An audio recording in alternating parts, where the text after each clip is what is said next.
vade verdiler, alda işleyir, alda işleyir. Arkamızdan haber geldi uç değil, kıldan yaratılmış köprü geç değil. Üstüne uğradım, doğru yol oldu. Hü hü hü, medet yâli, hü hü hü, kerem yâli.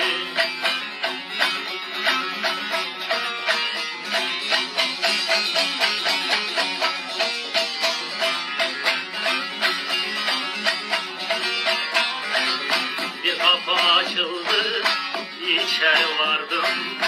Bir ayak üstünde çok vakit kaldım.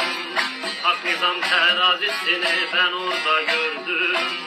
Etim sındı, kemiklerim halloldu.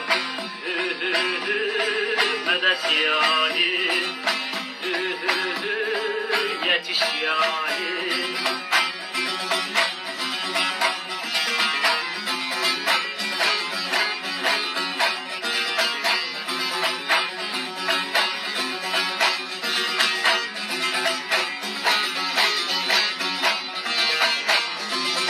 Tamam oldu meleklerin hepsi, işte gel oldu.